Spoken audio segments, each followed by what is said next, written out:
बिस्मिल्लाहिर्रहमानिर्रहीम। इन्नमा युरीदुल्लाहु लियुस्सिबानकुम रिस्सा अहलल बैत व युताहिरहुम तत्हीरा। अल्लाहुम्मा सल्लि अला मुहम्मदिन व आलि मुहम्मद वअज्जिल फरज आल मुहम्मद। या अलील इस्लाम मदद। मोमिनात, आज से हम एक नया सिलसिला शुरू करने जा रहे हैं। अम्बिया और वारिसे अम्बिया। अम्बिया कराम की क्या खिदमात थीं और किसने उनकी मुश्किल कुशाई की, कौन है उनका वारिस।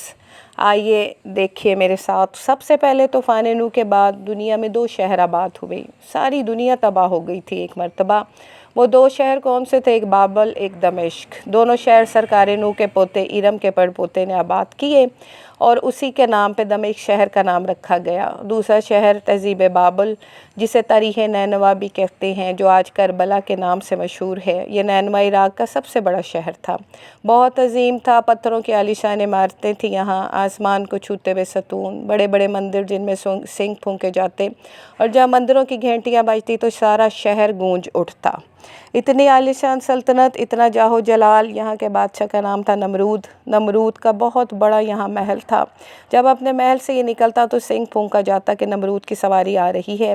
तमाम फ़ौजी बाअदब खड़े हो जाते, तमाम वहाँ के जो उसकी रियाया थी वो बाअदब हो जाती, और जहाँ जहाँ से इसकी सवारी गुजरती लोग सजदे में गिर जाते। ये वहाँ के सबसे बड़े मंदिर शाही हैकल के करीब आता, अपने रात से उतरता, मंदिर की सीढ़ियाँ चढ़ के ऊपर जाता और सबसे बड़े बुत को सजदा करता। अजीब बात थी, जो खुद कहता था मुझे सजदा करो, वो किसी और को सजदा कर रहा था। अब वहाँ पे बाबल शहर में एक बहुत बड़ा आलीशान मेला भी लगता था, जहाँ पे बड़े बड़े बुत लाए जाते, लकड़ियों के, संगे मरमर के, और भी कई किस्म के बुत। और जब नमरूद की सवारी वहाँ से वापस जाती, कभी ऐसा भी हो जाता कि कोई उसे सजदा ना कर पाता तो उसकी शामत आ जाती। नमरूद उससे कहता कि तूने मुझे सजदा नहीं किया। वो कहता मुझे माफ़ कर दो। कहता एक बात पर रहम मिलेगा, तेरे घर में तेरी बेटी है क्या? कहता हाँ है। नमरूद कहता उसे मेरे दरबार में भेज दे, मैं तुझे माफ़ कर दूँगा। ये थी इस नमरूद की खुदाई। बाबल शहर का नाम ही नमरूद की खुदाई था। एक रात बहुत अंधेरी थी। नमरूद के महल के तहखाने में 5 अफराद महब गुफ्तगू थे और परेशान होकर एक दूसरे से कह रहे थे कि ये जो नमरूद बाबल शहर का सबसे बड़ा मंदिर तामीर करवा रहा है, और इसने कहा है कि इस मंदिर के 3 मीनार बनाए जाएं।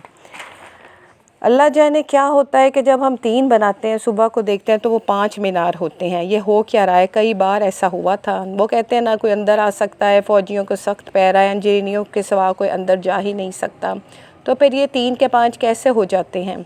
अभी वो घबरा के एक दूसरे से बातें कर रहे थे कि अगर बादशाह को बताएंगे तो हमें कत्ल करवा देगा। मगर वो वक्त आ ही गया जब नमरूद को पता चल गया कि मीनार 3 नहीं 5 बनाए गए हैं। उसने उनको कत्ल करने का फतवा दे दिया। अब वो पहले से ही जानते थे कि हमें कत्ल करवा दिया जाएगा, लिहाजा उन्होंने एक कतबा लिखा मरने से पहले। उस पे लिखा कि हमें पता है कि हमें मार डाला जाएगा जब हमारी कब्रें बने, तो ये कतबा उस पे लगा देना। और उस पे ये भी लिखा था कि अल्लाह जाने वो कौन सी ताकतें हैं 5 जो 3 की बजाय अपने आप को मनवाना चाहती हैं। ए दुनिया वालों, तुम ही इंसाफ करना। उन्होंने कतबे पे ये लिखा कि हमारा कसूर ही क्या था, हम 3 बनाते थे, बन 5 जाते थे, हमें ना हक कत्ल किया जा रहा है, हम बेगुनाह हैं या मुजरिम, फ़ैसला खुद करना। फिर उन्हें कत्ल कर दिया गया। और ये कहते हैं कि ये कुतबा आज भी लंदन के म्यूज़ियम में मौजूद है। वो कौन सी ताकत थी? देखते रहिएगा मेरे साथ अगली किस्त में। अल्लाह हाफ़िज़।